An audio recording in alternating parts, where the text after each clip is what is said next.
regardez le 24 News, merci de nous rejoindre pour cette nouvelle édition. Tout de suite les titres.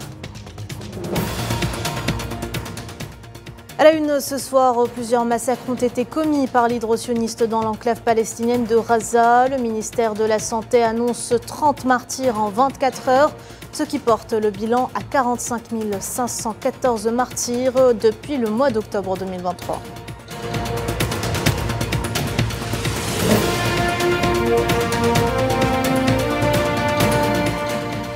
Dans cette saison hivernale, les épisodes de grand froid se basculent. Les milliers de déplacés palestiniens affrontent les températures glaciales dans des camps de fortune. Reportage dans cette édition.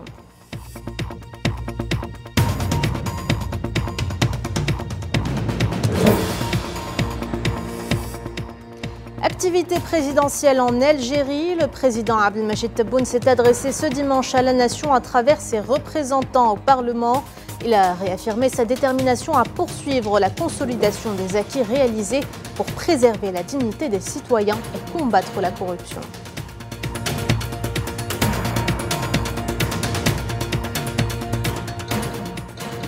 Et dans le dossier sahraoui, l'association pour le suivi des ressources et la protection de l'environnement au Sahara occidental dénonce les actions commises par l'occupation marocaine qui menace ses ressources marines.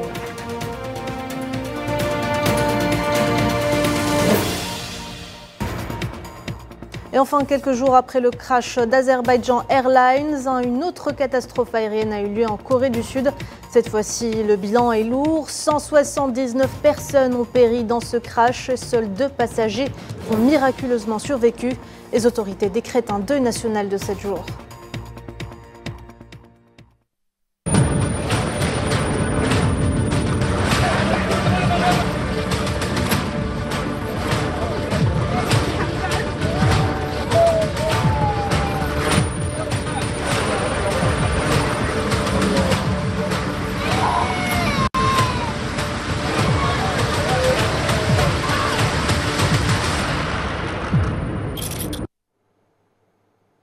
Bonsoir à tous. Un nouveau massacre sioniste a été commis ce dimanche à Beit Hanoun, au nord assiégé de Gaza.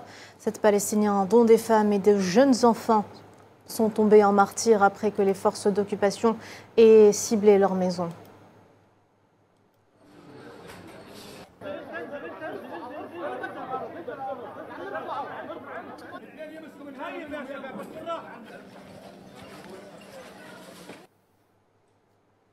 Les hôpitaux de Gaza bombardés les uns après les autres.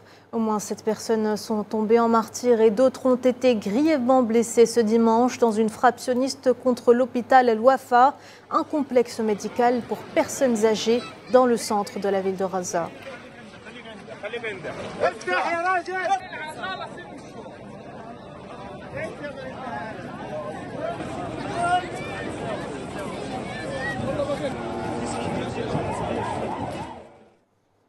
L'hôpital El-Ahli de la ville de Gaza n'a également pas été épargné ce dimanche. Les Palestiniens se sont précipités pour inspecter les dégâts alors que de la fumée s'en dégageait après que le bâtiment ait été ciblé par des tirs de chars sionistes.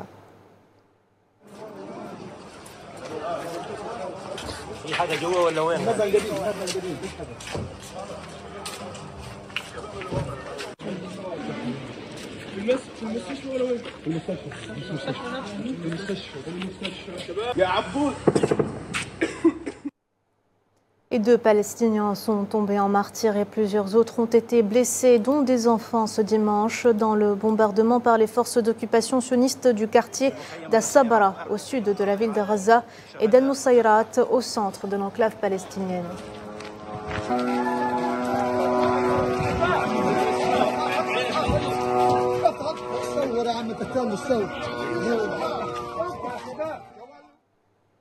Et au sud de l'enclave, les agressions ont été intensives. Les forces de l'occupation ont tiré à la mitraillette sur les Palestiniens au nord de Rafah, ôtant la vie à un jeune homme et son épouse et blessant de nombreux civils.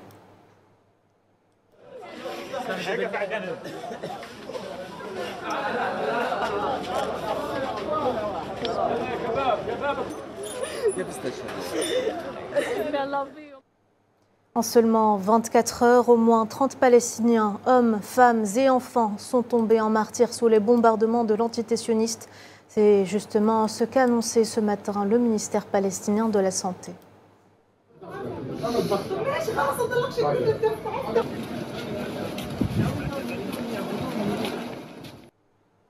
450e jour consécutif donc de ce génocide sur la bande de Gaza. La fin de l'année 2024 approche et la liste des martyrs de cette agression sioniste ne fait que s'allonger. Ce dimanche, le bilan s'est alourdi à 45 514 martyrs et 108 189 blessés, dont une majorité de femmes et d'enfants.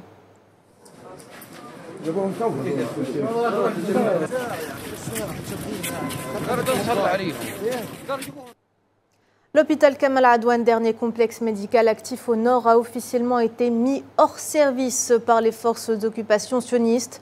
Des images montrent le personnel de l'hôpital en compagnie des patients qui fuient l'établissement avant que les forces de l'occupation ne l'incendient.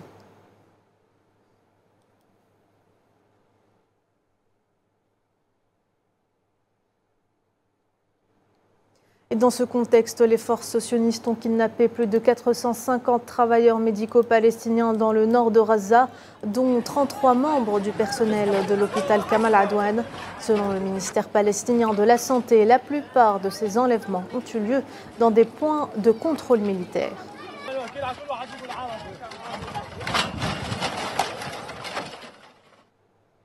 Le siège imposé depuis plus de 80 jours par l'entité sioniste au nord de la bande de Gaza met en danger la vie de 75 000 Palestiniens encore présents dans la zone. C'est ce qu'a prévenu l'Organisation mondiale de la santé qui se dit consternée par le raid mené vendredi contre l'hôpital Kamal Adwan qui a mis hors service le dernier grand établissement de santé du nord de Gaza. Des événements qui ont réduit à néant les efforts de l'OMS dans le maintien des activités des hôpitaux de l'enclave.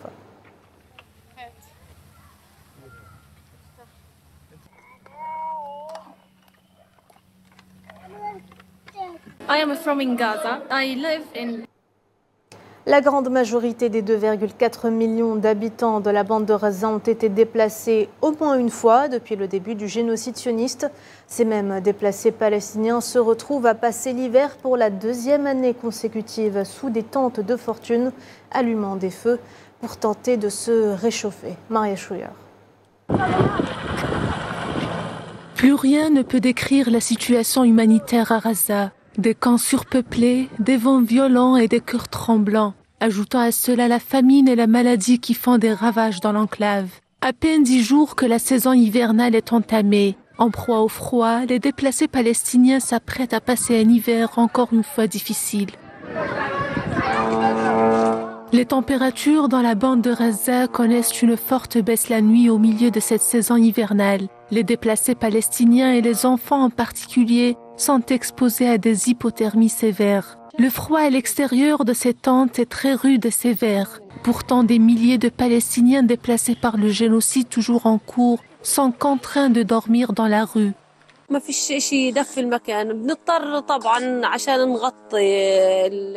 n'y a rien pour réchauffer l'endroit. Pour lutter contre le froid, nous devons allumer un feu. Nous avons entendu parler de nombreux cas de personnes qui meurent de froid à Gaza. J'ai vu des photos de nouveau-nés, alors j'essaie de garder ma petite fille au chaud, de peur de la perdre à cette période de l'année. Le froid se sent à travers ces images. Il est glacial dans chacune des tentes placées ici. Chanceux sont ceux qui disposent de couvertures en ces nuits, car cette maman, au regard perdu assise ici, fait de son mieux avec ce qui est mis à sa disposition. Quelques couvertures et puis c'est tout. Elle berce son bébé pour essayer de le réchauffer contre son corps. Quant à son époux, il s'occupe de leur fils en défiant les dangers d'incendie et allumant le feu à l'intérieur de leur tente, seul moyen de chauffer les lieux.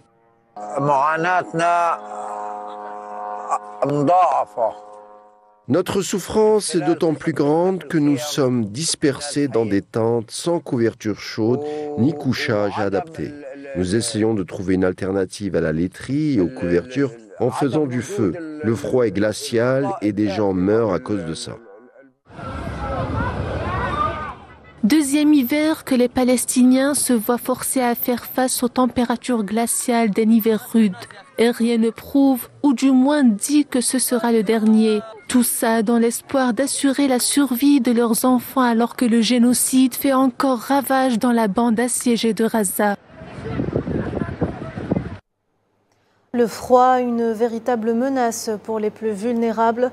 Ce dimanche, un 5e bébé âgé de seulement 20 jours a succombé aux températures glaciales que connaît actuellement la bande. Un exemple parmi tant d'autres qui met la lumière sur la torture subie par les civils de Gaza, obligés à dormir à même le sol. Souhila Kilal. Des images poignantes d'un père qui fait ses adieux à son bébé de 20 jours, mort d'hypothermie durant la nuit sous la tente qui leur sert de refuge de fortune, dans une enclave à bout de souffle. Cette nuit, des gouttes de pluie ont traversé notre tente, ce qui m'a réveillé. Ma femme était déjà réveillée. Elle m'a dit que Ali n'allait pas très bien et que Jum'a ne réagissait pas et que sa tête était glacée. Je l'ai pris dans mes bras et je me suis précipité dehors. Conscient qu'il tient dans ses bras le corps sans vie d'un de ses jumeaux, Yahya al-Batran continue malgré tout d'essayer de réchauffer la frêle dépouille glacée du petit Jum'a. Regardez comme il est bleu de froid. Vous voyez comme il est gelé? Nous n'avions rien pour le réchauffer. Je n'ai même pas pu leur offrir à lui et son frère une chambre d'enfant pour les protéger. C'est pourtant leur droit. Ce Palestinien meurtri dans sa chair a difficilement accepté de confier la dépouille de son fils au personnel de la morgue pour le laver et l'envelopper dans un linceul. Yahya n'arrêtait pas de dire « Il fait froid, il va avoir froid ». On n'a pas assez de couverture, pas de quoi nous réchauffer. Allez voir où dorment ces bébés. Ils dorment à même le sol. Nous sommes 8 personnes et nous n'avons que 4 couvertures. Après avoir inhumé le petit Jum'a, Yahya al-Batran s'est rendu au chevet d'Ali, son autre jumeau admis aux urgences néonatales, dans un état préoccupant.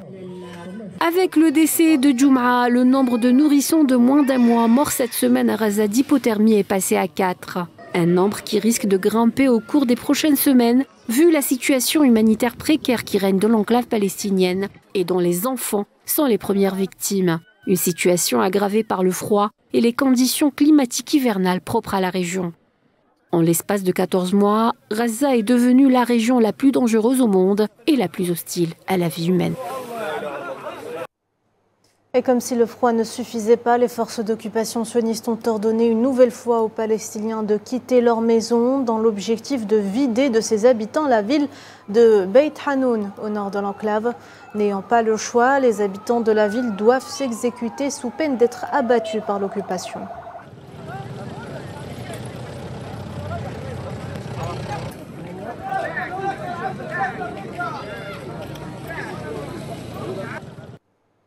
En Cisjordanie occupée, des centaines de colons sionistes ont une nouvelle fois pris d'assaut ce matin l'esplanade de la mosquée Al-Aqsa Al-Quds, occupée sous la haute protection de la police d'occupation qui empêchait les Palestiniens d'entrer dans la mosquée. Les colons ont, comme à l'accoutumée, effectué des rituels talmudiques à l'intérieur de ce lieu saint.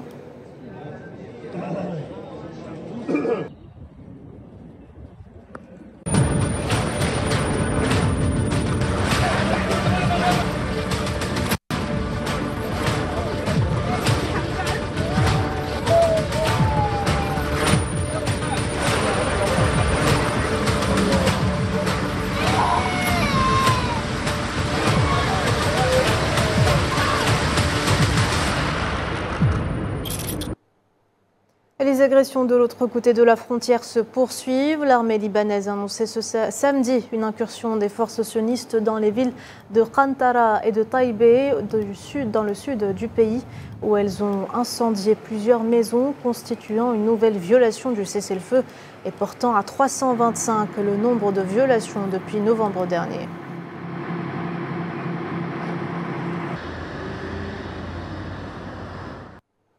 Un commandant de la police iranienne a été tué samedi dans un attentat à Bandar Lenge, une ville côtière dans le sud de l'Iran. Selon l'agence de presse iranienne, le commandant a donc été ciblé par une attaque terroriste, ajoutant que l'assaillant non identifié avait été abattu.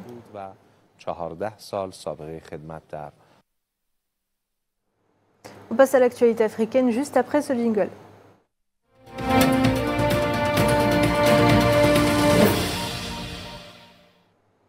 Le président de la République, Abdelmadjid Tebboune, a affirmé ce dimanche qu'il s'honorait de s'adresser au peuple algérien et à l'opinion publique nationale à travers ses représentants dans les deux chambres du Parlement, soulignant que cet engagement traduisait la volonté politique sur laquelle repose une nouvelle approche de gestion de la chose publique pour la consécration des principes de la bonne gouvernance. Cette tradition institutionnelle ravive et renforce le fait d'être au service de l'opinion publique, des citoyens et de la patrie et illustre également, selon le président Tebboune, la place du pouvoir législatif ainsi que le rôle des parlementaires qui portent les espoirs et les préoccupations des citoyens et des citoyens, des citoyennes et des citoyens. Le président Tebboune, après avoir rappelé que cette rencontre intervient au cours des premiers mois de son second mandat présidentiel, a réaffirmé sa détermination à poursuivre la consolidation des acquis réalisés pour préserver la dignité des citoyens, améliorer leur cadre de vie et mettre en œuvre les programmes destinés au développement socio-économique durable.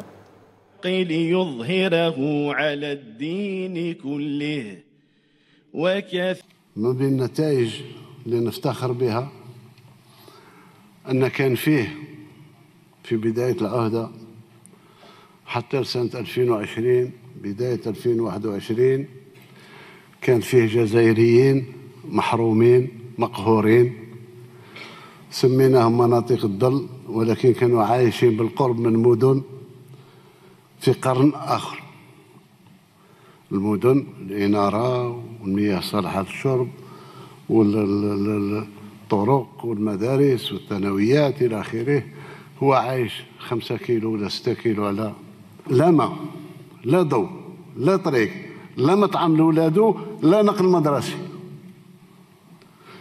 وعلى هذا الأساس اللي جندنا السادة الولاة ورؤساء البلديات ونقدنا ما يقارب 6,500,000 جزائري انقذناهم من البؤس.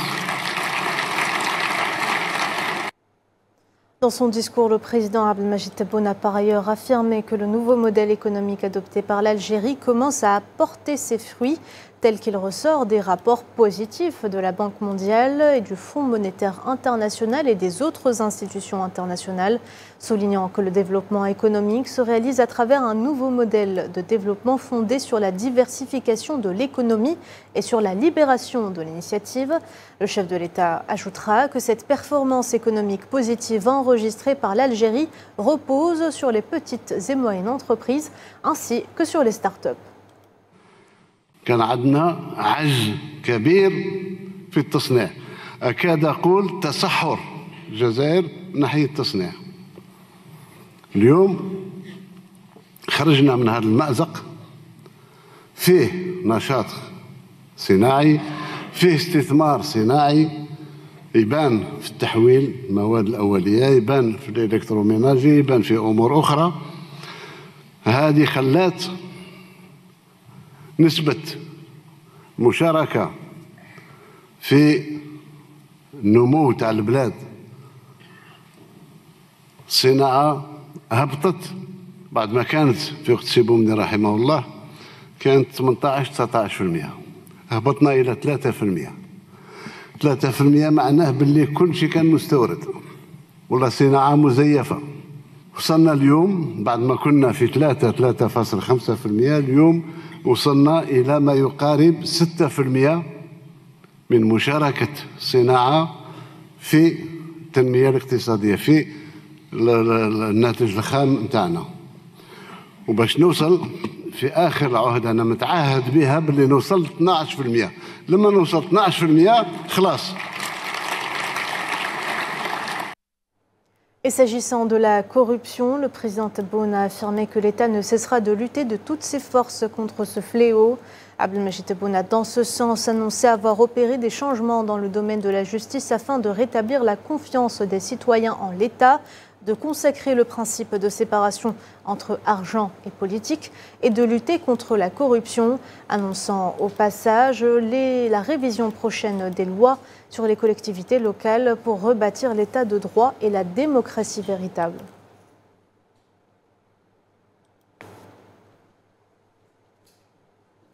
Le dialogue national prévu conformément aux engagements du président Tebboune sera à la hauteur des enjeux internes et renforcera les droits fondamentaux. Dans son discours à la nation, le président a précisé que la prochaine étape verra le lancement du dialogue politique auquel il s'est engagé, souhaitant que ce dialogue national soit profond et inclusif et non purement discursif, soulignant qu'il renforcera les droits fondamentaux à travers les lois consacrées par la Constitution et la loi organique relative aux partis politiques et aux associations.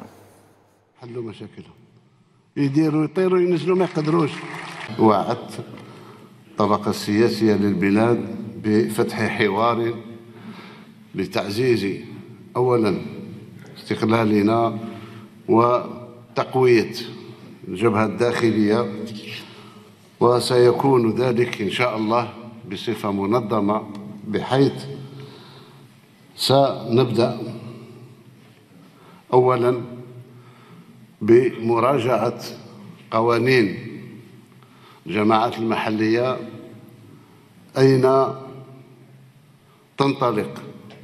تنطلق السيادة الشعبية في بدايتها.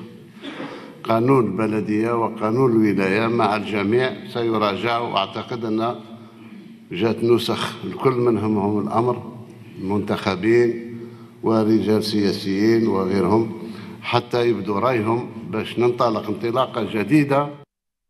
Selon Mohamed Hani, député et membre de la Commission des Affaires étrangères à l'APN, le discours du président Tebboune était très clair, véhiculant des messages très importants. La rencontre a permis, selon lui, encore plus de cohésion entre les élus et le président de la République.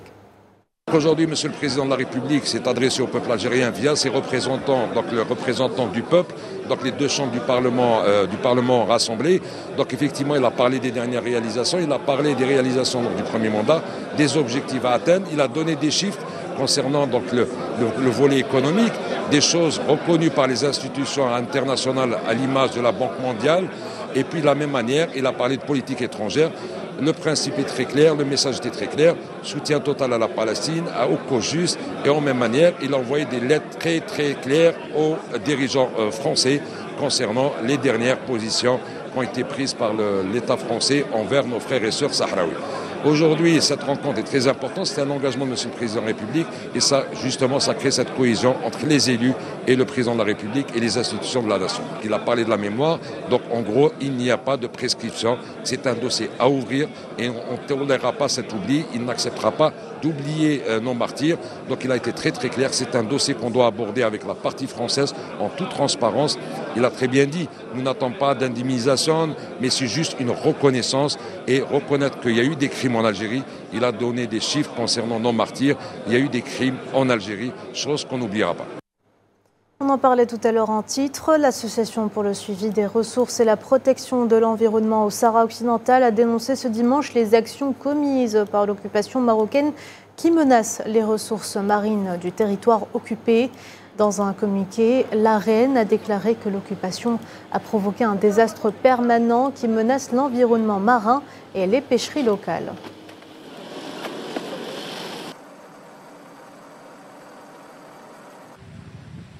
Ce phénomène n'est pas un incident isolé, mais fait plutôt partie d'une catastrophe continue qui menace le milieu marin et la pêche locale, car d'énormes quantités de poissons de haute qualité, qui représentent une ressource alimentaire importante, sont éliminées, en plus de graves dégâts matériels. Cela entraîne des pertes économiques pour la communauté sahraoui et les peuples qui dépendent de ces richesses. Ces actions témoignent de pratiques irresponsables qui reflètent l'ampleur de la corruption endémique dans le secteur de la pêche, qui nuit à la durabilité des ressources halieutiques de la région.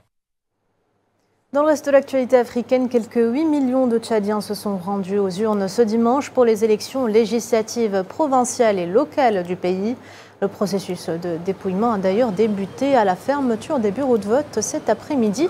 Et quant aux résultats, ils sont attendus pour la mi-janvier.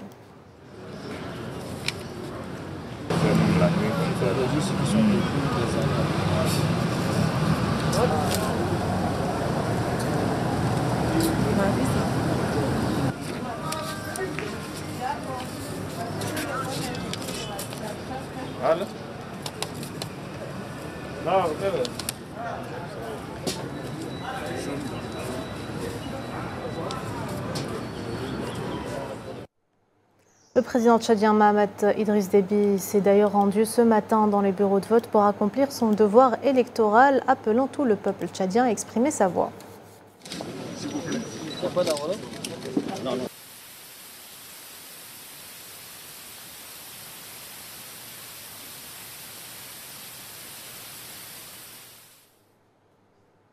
La France a rétrocédé une première base militaire au Tchad, à Faya, dans l'extrême nord du pays. C'est ce qu'a annoncé l'armée tchadienne moins d'un mois après l'annonce de la suspension par N'Djamena de l'accord militaire avec Paris.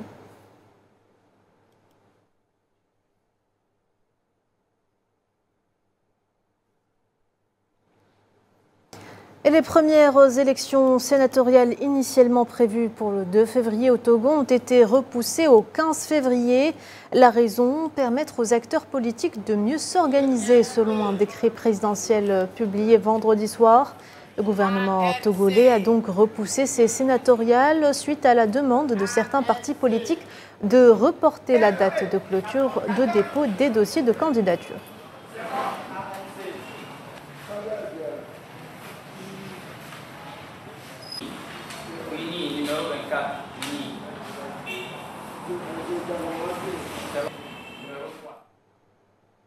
Les députés sénégalais ont adopté samedi sans débat le budget de l'État et procédé à l'élection des membres de la Haute Cour de justice. La loi de finances 2025 prévoit un taux de croissance du PIB de 8,8% en intégrant les recettes liées au début de la production des hydrocarbures.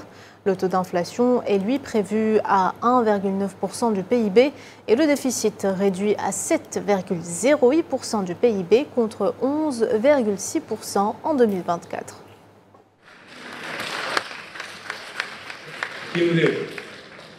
Responsabilité étatale vers ses voisins proches.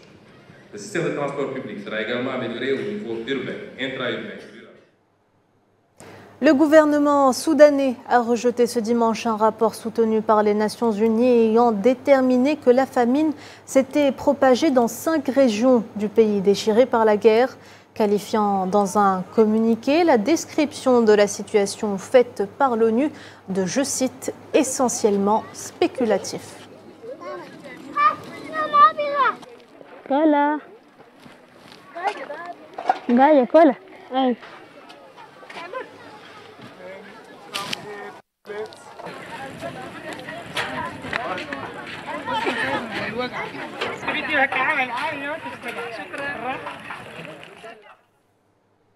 Et le gouvernement du Suriname a annoncé ce dimanche qu'il n'organiserait pas de funérailles d'État pour son ancien président Desi Bouterse, décédé cette semaine à l'âge de 79 ans alors qu'il était fugitif.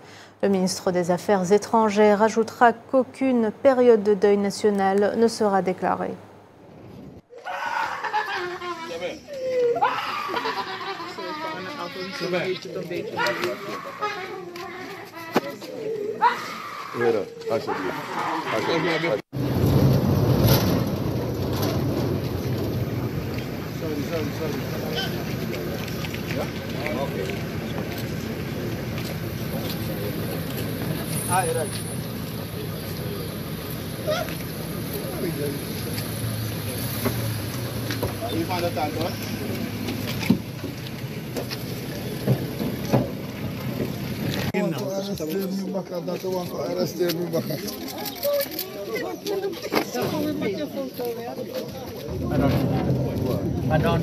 Er zal geen staatsbegrafenis zijn. Il n'y aura pas de funérailles d'État. Par conséquent, les cérémonies et dispositions associées ne seront ni accordées ni mises en œuvre. Aucune période de deuil national ne sera déclarée. J'ai indiqué auparavant que la question en jeu ne relève pas de la responsabilité de l'État, car elle concerne un niveau supérieur et que des funérailles d'État ne sont pas accordées sur la base de ce qui a été déclaré. Il a été décidé que, compte tenu du fait qu'il s'agit d'un président démocratiquement élu qui a servi pendant 10 ans et nous voulons le reconnaître, nous devons mettre le drapeau en berne le jour des funérailles. Le ministre de l'Intérieur enverra une demande officielle à tous les bâtiments gouvernementaux, aux directeurs des ministères et aux autres institutions pour que les drapeaux ne soient mis en berne que le jour des funérailles en mémoire de l'ancien président.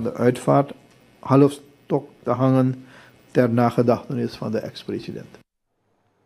Le Nigeria se pare de toutes les couleurs ce dimanche pour les célébrations du carnaval de Calabar dans le sud du pays. Surnommée la plus grande fête de rue d'Afrique, l'événement a vu défiler des danseurs venus de différentes régions du pays et du monde entier, ainsi que des chars très hauts en couleur.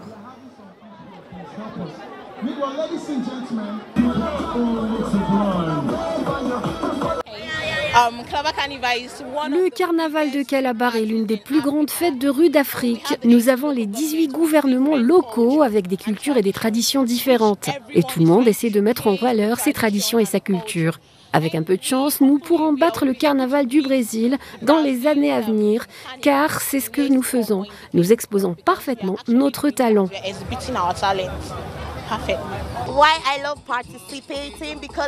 Pourquoi j'aime participer? Parce que j'ai l'occasion de rencontrer beaucoup de gens, de touristes, de m'amuser, puisque c'est une fois par an, de me détendre avec mes amis et de passer le meilleur moment de notre vie.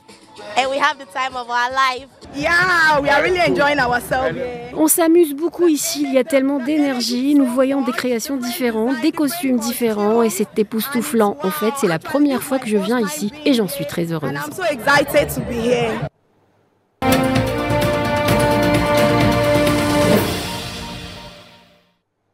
On passe au reste de l'actualité. Après l'Azerbaïdjan, c'est la Corée du Sud. Le crash d'un avion de la compagnie Jeju Air lors de son atterrissage à Muwen à la suite d'une collision présumée avec des oiseaux a fait 179 morts ce dimanche. Une catastrophe aérienne sans précédent dans le pays qui a décrété un deuil national de 7 jours.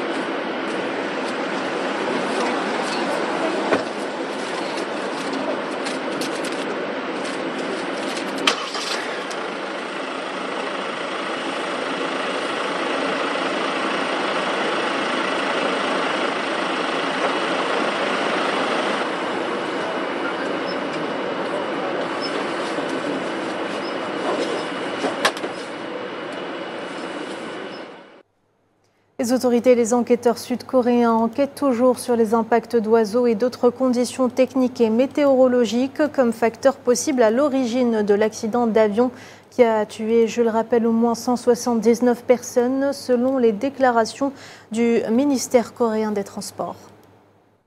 L'avion a reçu l'autorisation d'atterrir à 23h54 heure universelle et a fait une première tentative d'atterrissage. Mais après avoir reçu un avis de mouvement d'oiseau à 23h57, un problème est survenu et l'avion a accéléré à nouveau et a dû revenir sur sa trajectoire précédente. Quoi qu'il en soit, la tour de contrôle a communiqué avec le pilote sans intention particulière, mais pour lui conseiller de faire preuve de prudence car des oiseaux se déplaçaient dans la zone. Quant à savoir si le train d'atterrissage a été déployé, il est partiellement visible dans la vidéo, mais d'après ce qui est montré, il ne semble pas l'être. Cependant, le moment exact et les détails doivent faire l'objet d'une enquête plus approfondie. Le PDG de Jeju Air s'est incliné ce dimanche en guise d'excuse après qu'un des avions de sa compagnie aérienne ait pris feu. Il a par ailleurs présenté ses sincères condoléances aux familles des victimes.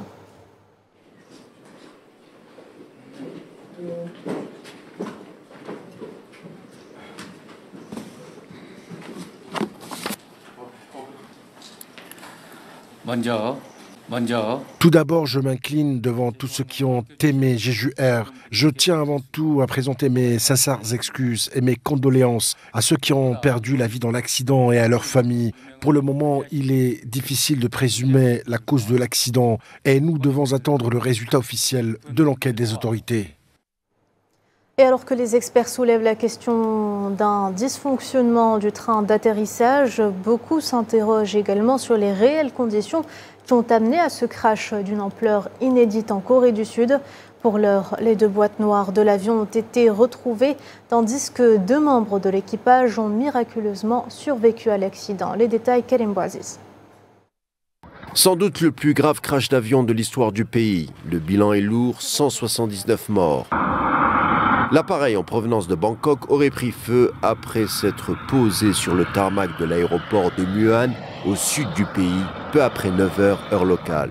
L'accident pourrait avoir été causé par une collision avec des oiseaux et des conditions météorologiques difficiles. Les 2 boîtes noires ont été retrouvées.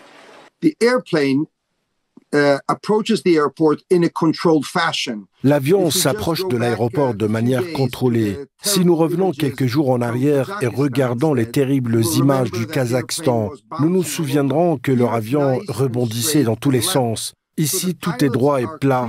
Les pilotes ont donc clairement le contrôle de l'avion, ce qui nous amène à nous demander pourquoi ils n'ont pas sorti les volets, pourquoi n'ont-ils pas sorti le train d'atterrissage. Sur 181 occupants, seulement 2 ont survécu appartenant aux membres de l'équipage. Un miracle d'après le déroulement des faits, puisque l'appareil prenant feu peu après avoir percuté un mur de béton situé en bout de piste alors qu'il tentait d'atterrir sans train d'atterrissage.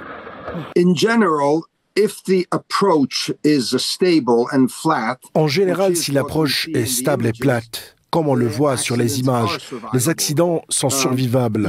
Mais en général, ils sont préparés. Par exemple, les services d'urgence sont prêts à intervenir. Ils déposent de la mousse sur la piste. Ils font toutes sortes de choses. On ne voit pas cela sur ces images. Ce qui nous a amené à imaginer que l'atterrissage a été, disons, précipité, qu'il ne s'est pas écoulé beaucoup de temps entre l'urgence et la décision d'atterrir. Sur 179 morts, 65 ont été identifiés. Tous les passagers étaient sud-coréens, à l'exception de 2 personnes de nationalité thaïlandaise. Le vice-ministre des Transports assure que les résultats de l'enquête vont tomber très vite.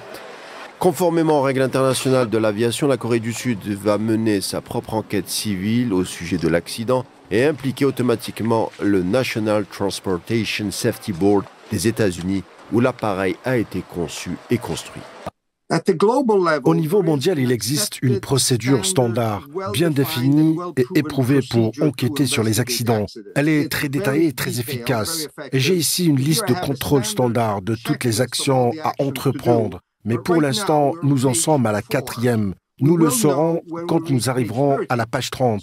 Nous aurons donc une réponse. Elle ne sera peut-être pas aussi rapide que les médias le souhaiteraient, mais heureusement, dans cette tragédie, elle se déroule sur un aérodrome qui n'est pas au-dessus de la mer. Elle se déroule dans un pays occidental, disons. Ce sera donc transparent et nous aurons une réponse. En attendant, le président par intérim sud-coréen Choi Sang-mok a annoncé un deuil national de 7 jours à compter d'aujourd'hui.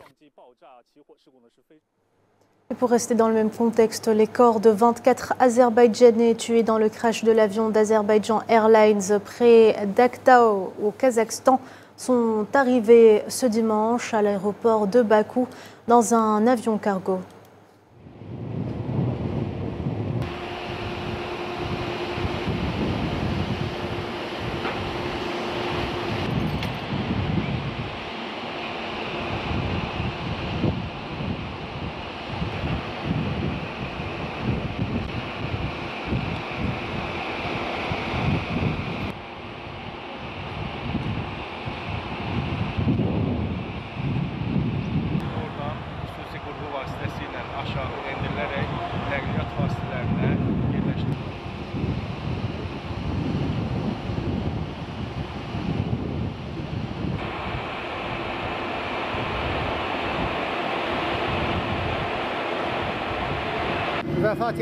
Les personnes décédées seront examinées. Un examen médico-légal sera effectué. Par la suite, un avis d'expert sera préparé et soumis au département d'enquête du bureau du procureur général.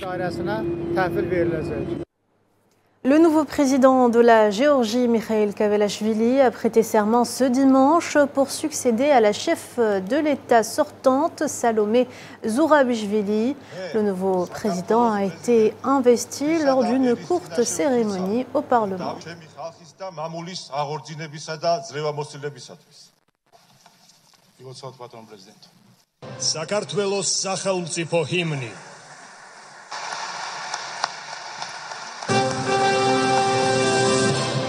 საქართველოს პარლამენტის თავმჯდომარის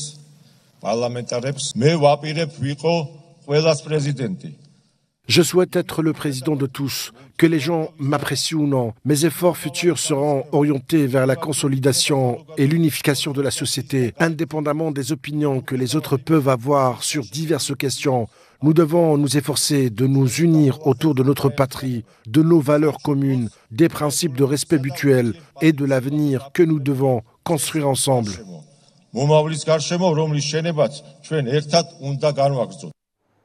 Et dans un discours, la présidente géorgienne sortante, Salomé Zourabichvili, a déclaré être la seule présidente légitime du pays, refusant de se retirer à la fin de son mandat ce dimanche, mais affirmant qu'elle quittera le palais présidentiel. On l'écoute.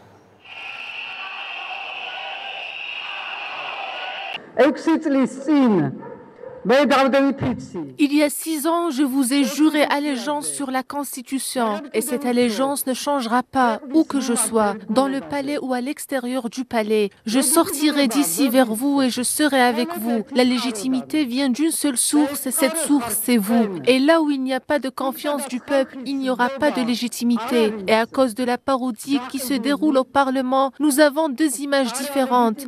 Il y a là-bas des gens effrayés, corrompus, illégitimes, méconnus et aigris.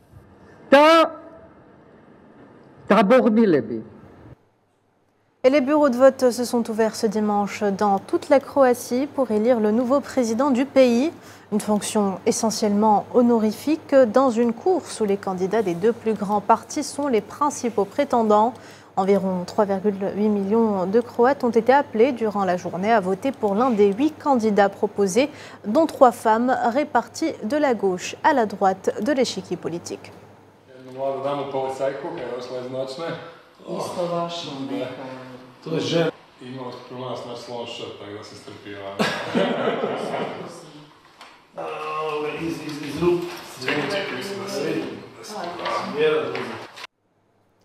Conflit en Ukraine, la Russie n'est pas satisfaite des propositions de l'équipe du président élu américain Donald Trump de reporter de 20 ans l'adhésion de l'Ukraine à l'OTAN et d'y déployer un contingent de soldats de la paix de l'Union européenne et du Royaume-Uni. C'est ce qu'a déclaré le ministre russe des Affaires étrangères Sergueï Lavrov, ajoutant que Moscou n'avait reçu pour l'instant aucun signal officiel des États-Unis sur le règlement ukrainien.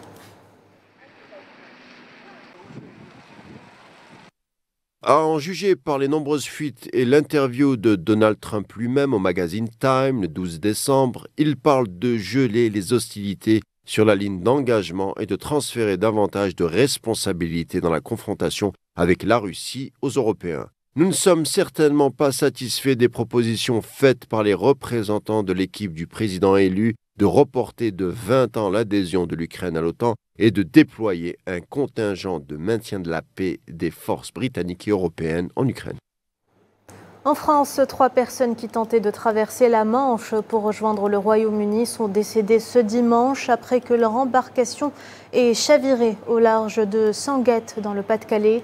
Cet incident porte à au moins 76 le nombre de migrants décédés cette année dans de telles tentatives.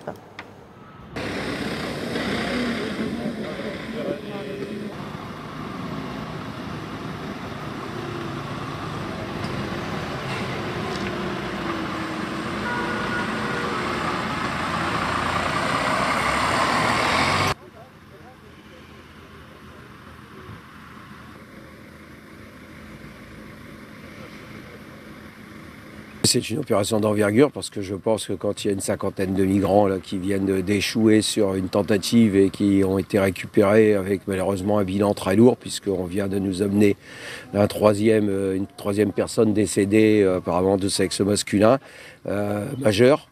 Il y a encore un ratissage de la plage qui se fait par hélicoptère et par véhicule de tout-terrain. Les pompiers sortent un gros dispositif. Le commandant Gavel m'a expliqué également que ce matin, c'était une dizaine de dispositifs qui étaient mis en place sur le littoral. Donc il n'y a pas que Sangatte qui est impacté. Vous avez vu, il n'y a pas une goutte de vent. Donc à chaque fois, on s'attend au pire. Et puis voilà, c'est encore arrivé aujourd'hui sur la commune de Sangatte avec un bilan humain très lourd qui est regrettable. Au final, le bilan provisoire est le suivant. 3 personnes décédées, tous des hommes. 4 personnes en urgence relative examinées dans les centres hospitaliers de Calais et de Boulogne et 41 personnes impliquées et prises en charge par la protection civile et l'audace avant d'être auditionnées par la police aux frontières. L'enquête est en cours sous l'autorité du procureur de Boulogne qui l'a confiée à la gendarmerie maritime et à l'Oltim. Et la police espagnole a arrêté ce dimanche 7 passeurs soupçonnés d'avoir tué 4 migrants au cours d'une traversée en novembre dernier avant que leur embarcation atteigne l'île del Hierro dans l'archipel des Canaries.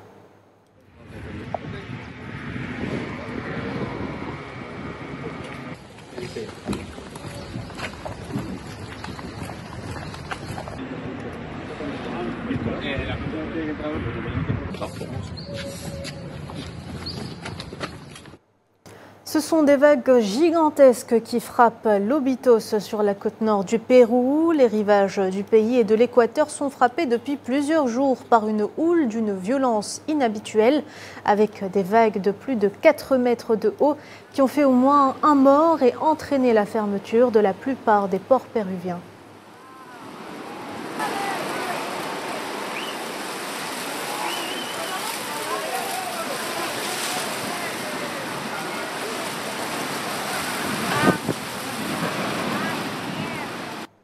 Et afin d'évaluer l'étendue des dégâts, le ministre péruvien de la Défense Walter Astudillo Chavez et le maire du district de La Cruz ont inspecté la côte à bord d'un hélicoptère.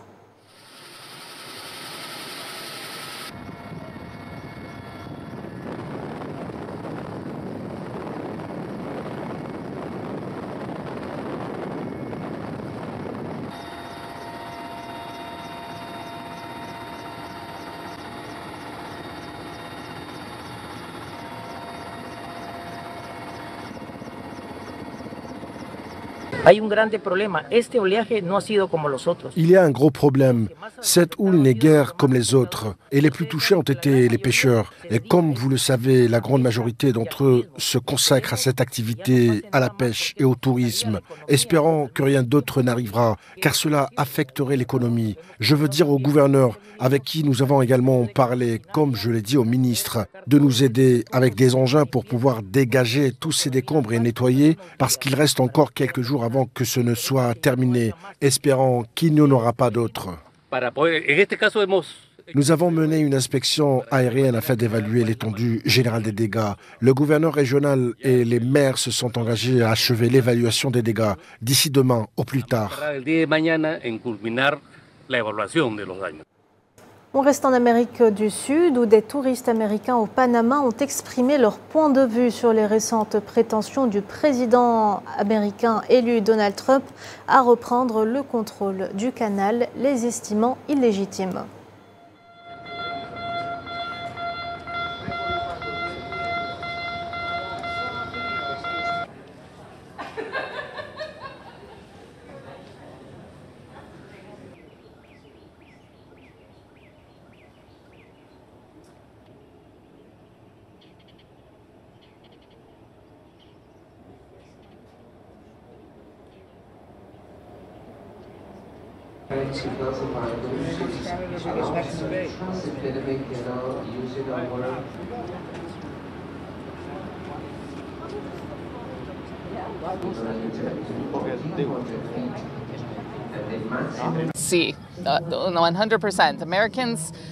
Oui, à 100%, les Américains sont venus et ont aidé à le construire, non pas en se faisant prier, mais en s'invitant eux-mêmes. Et je pense que c'est 100% Panama. Oui, et cela devrait rester ainsi. Trump ne comprend vraiment pas tout ce qu'il faut pour gérer un tel projet, ni à quel point il s'agit d'une question dynamique. Et le maintien d'un espace neutre n'est pas à son ordre du jour. Il est très égocentrique et ne comprend vraiment pas. Il ne comprend vraiment pas. Je suis gênée.